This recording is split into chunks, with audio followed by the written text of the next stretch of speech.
ज्ञानवापी मस्जिद परिसर के बीच एआईएमआईएम प्रमुख असदुद्दीन ओवैसी के द्वारा मस्जिदों की रक्षा के लिए मुसलमानों से आह्वान करने के बाद केंद्रीय मंत्री गिरिराज सिंह ने ओवैसी पर निशाना साधते हुए कहा है कि उन्हें अदालत में विश्वास रखना चाहिए और जिन्ना बनने की कोशिश नहीं करनी चाहिए। इसके अलावा उन्होंने ज्ञानवापी विवाद को लेकर पंडित नेहरू को जिम्मेदार ठहरा दिया। जनसंख्या समाधान फाउंडेशन के राष्ट्रीय अधिवेशन में रविवार को मेरठ पहुंचे केंद्रीय ग्रामीण विकास एवं पंचायती राज विभाग के केंद्रीय मंत्री गिरिराज सिंह ने ज्ञानवापी मस्जिद विवाद का कारण पंडित जवाहरलाल नेहरू को बता दिया।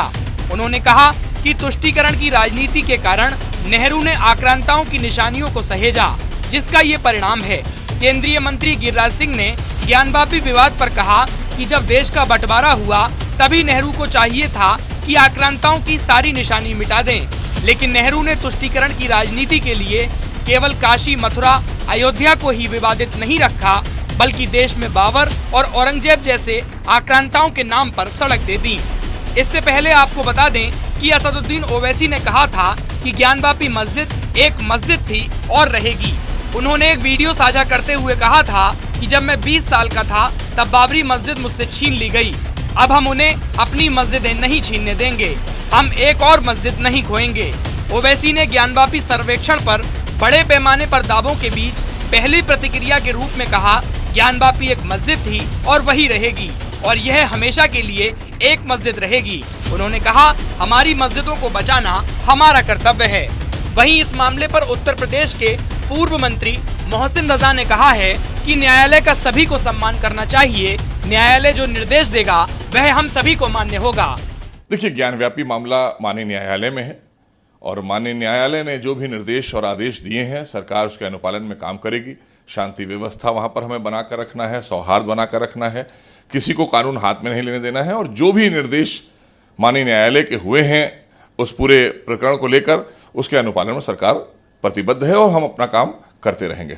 असदुद्दीन ओवैसी लगातार अपने भ्रमित बयान दे रहे हैं और सांप्रदायिक सौहार्द खराब करने का काम कर रहे हैं। ये राजनीतिक अपनी रोटी सेकने के लिए देश के अंदर एक माहौल खराब करने का प्रयास, लगातार उनके बयान डबल स्टैंडर्ड होते हैं। कभी वो कहते हैं कि संविधान सम्मत होना चाहिए, कभी वो कोर्ट की अवहेलना करने लगते हैं कि हम ऐसा नहीं होने देंगे। तो ये मामला न्यायालय से इसका निष्कर्ष निकाला जा रहा है ना। न्यायालय में जब कोई मामला है तो असदुद्दीन ओवैसी इस तरह के बयान क्यों दे रहे हैं? क्या कोई दंगा कराना चाहते हैं देश के अंदर? इसके पीछे तो यही साजिश नजर आती है कि जिस तरह के वो बयान दे रहे हैं उससे साफ है। लेकिन मैं उनको बताना चाहता हूं कि अब ये आक्रांताओं का समय नहीं है, ये महात्माओं का समय आ चुका है। अब इस तरह की चीजें जो भी न्याय सम्मत होंगी और सरकार प्रतिबद्ध है कि माननीय न्यायालय के फैसले पर जो भी हमको निर्देश होगा हम उसका अनुपालन करेंगे और जो भी कानून के खिलाफ बात करेगा या कोई भी वहां पर सांप्रदायिक सौहार्द खराब करने का काम करेगा, कानून उससे कड़ी से कड़ी कार्रवाई करेगा। हम कानून के साथ में हैं और कानून के फैसले को हम आगे बढ़ाने का काम करेंगे, क्योंकि इसलिए जिस तरह के वो बयान दे रहे हैं वो बयान स्वीकार नहीं किए जाएंगे देश के अंदर। ये आक्रांताओं का समय खत्म हो चुका है।